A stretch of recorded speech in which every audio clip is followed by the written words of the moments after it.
Yeah, so I always loved contact sheets ever since I stepped into the darkroom a long time ago when I first moved to New York. So this represents sort of my life in some ways. It becomes my diary. Like every contact sheet has a story. I can tell what I did that day. I can look behind and see, okay, this was in 1987, this was in 1992, and so on. So I don't know, I keep looking at different things here. This girl here, we met her across the street and just asked what she was doing. She was a student, a photography student, and later she became a roommate, and we had a party. It's kind of fucked up. We had a party on the roof, as we did a lot of the times, and she just had this little laser thing. And for whatever reason, she pointed it at these cops that were downstairs in the street, which was a really dumb thing to do, because within minutes, the whole roof and the building seemed swarmed by cops, and we were all pushed against the wall, and they wanted to know who did it, because I guess they thought someone had pointed a rifle with a laser thing at them. But that was just one random night. I mean, like every picture here is probably from some, I don't know, there's a lot of partying, there's a lot of different people staying in my apartment. I'm looking at things here, I don't know. Like this guy, for instance, Pelle was the Swedish massage therapist who moved in and out. He was like a real hustler, still today. He's actually in Bangkok right now, so watch out. Pelle Birkelund, I'm outing him as a freak, but also amazing person. And so is this guy, Joel. He was a roommate for many years, and he was like my little brother.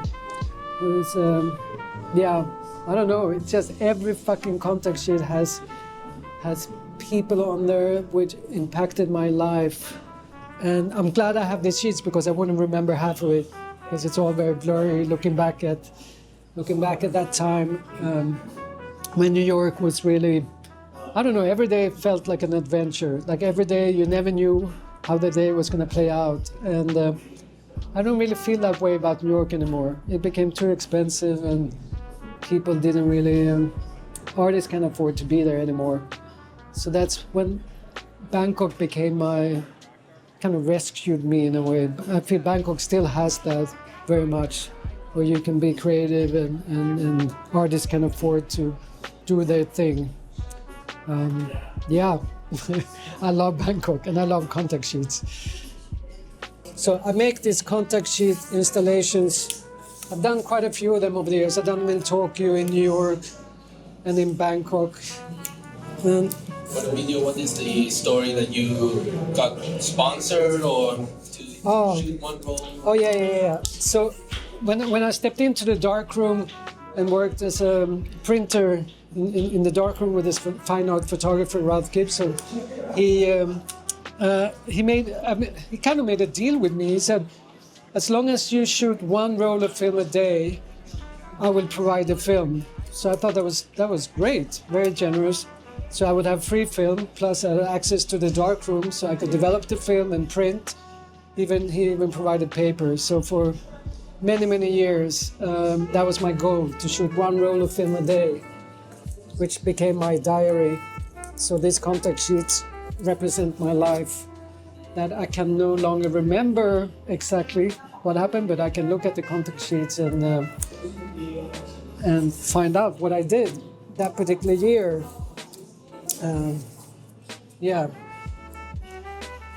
What was a major fuck up you did with a contact sheet, or you lost a roll of film, overexposed? Any fucks up you made as then you know that you had a good photo in it too, maybe? No, no, not really. I don't have a good story like that, because I didn't really do that. But I must say, I have regrets, a few, not many. But my one regret is that I didn't take more advantage of... Okay, in other words, as a photographer, I remember more the pictures I didn't take than the pictures I did take. I have certain regrets, like why didn't I step into Keith Haring's studio when I had a chance? He would have been so open and easy to shoot and fun to shoot. I could have, spent 2 days in the studio taking pictures of him doing his artwork. And the same with Jean-Michel Basquiat. I never had a chance to do that. So that's one regret. Like I felt, I didn't want to be that guy. I was never a paparazzi in that way, and I never wanted to be that guy taking pictures of famous people. So it was almost the opposite. So when they were around, I made a point avoiding taking their picture because I didn't want to be that guy. That's one regret. I should have pushed that a little bit, maybe. Same with Andy Warhol. I think I met him a couple of times and I have a few pictures, but that's it. Is there shooting so many films? What films did you shoot at the time? Okay, so like very early on, I got a Nikon FM2, and I love that camera. It's an iconic camera. It's amazing. It's all mechanical. Even if they run out of battery, it still works. I learned how to read light really early on, so I could figure out what exposures I needed. I always shot Tri-X. Every once in a while I shot Ilford HP5, which was kind of similar. Overexposed a bit, overdeveloped a bit to get really contrasty negs, thick negs with beautiful grain, which was the way that the photographer I worked with at the time in the darkroom, Ralph Gibson, that's how he developed his film. So I developed mine with his, the darkroom. And always the 35. It was like the FM2 with the 35. I have a 35-1.4 that I got from the Swedish photographer Anders Pedersen. He's quite well known. He sold it to me very cheaply, and then I think he reported it stolen. Maybe it was a bit of a Anyway, that's not here or there. Daytime or nighttime photography? Daytime or nighttime photography? I would say both, but definitely nighttime. Nighttime with flash? And nighttime with flash, and that's, I still shoot. I love this camera so much. This is the fucking camera. I mean, we all had this camera back then. This is 90s. It's the Yashica T4 or T5. They had, two versions of it. That's a little finder. You can even shoot, you can look through here. And it's fucking perfect. Manual focus versus zone focusing when you take photos, at least for daytime. Do you zone focus when you take photos, or you all manual focus? No. How's manual focus like? No, I think when I was using the FM2, I pre-focused a lot, we called it back then. I would shoot at f8. If it's daytime, I would shoot, we had 400 Tri-X films. Shoot at f8 and, like 1/25th, depending on what we were shooting. But, and that was pre-focused, like 2 meters, depending on what I was doing. But now I shoot with digital cameras that are so good with their autofocus. So, I use autofocus a lot of times these days. I find, I don't know, it's a mix of everything. It's a little bit of both. How did you come to choose black and white over color? I always, from when I was a kid, loved black and white. And the first book that I fell in love with photography was this catalog. It was the Andy Warhol catalog he did in Stockholm for the Museum of Modern Art in Stockholm, which is the most beautiful book till this day. It's a thick, very thin paper, almost like a telephone, old telephone catalog paper, that yellow paper, warm tone, very thin. And that was all black and white. And since then, I started to develop film and shoot black and white when I was 12 years old. I was really young. We had a little closet in our apartment, like a tiny, it wasn't even a walk-in closet, it was tiny. But I managed to fit a couple of 8x10 trays in there. And I would develop film. I would go and take pictures of, bands that would come through, like Frank Zappa and people like that.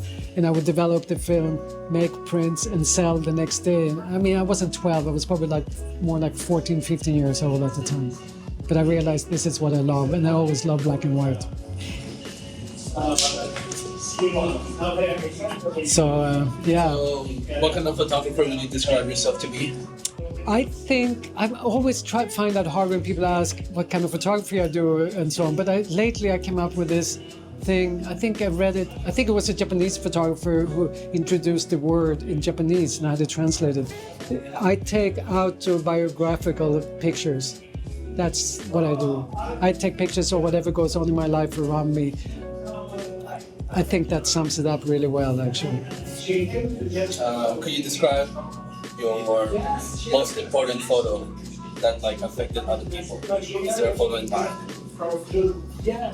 No, that's very hard. It's very hard to say one picture, but since I take pictures of what goes on around me, it's usually related to a close friend, and I would say, unusual amount of close friends dying. It started already in the 80s and 90s in New York, and then when AIDS came, I had so many close friends dying. So, of course, that is extra value, that having images of these close people that are no longer here. So some of the most important pictures for me are probably of friends who are no longer here. So what's next for you after this gallery exhibition? So you know, I'm sad to say I'll be leaving Bangkok, which I love. This is my favorite city on the planet. I love Bangkok so much. I keep coming back here, but I have a wife and a kid in New York and Brooklyn, so I'm going home in 10 days, and to minus 15 degrees and you know, winter. But I'll be back. I'll be back in August again. Thank you so much. Yeah, no, that was super sweet. Thank you. Wow, this is funny. I haven't worked with you, so I'm like, oh, we're doing a story here. What are we doing? That's funny.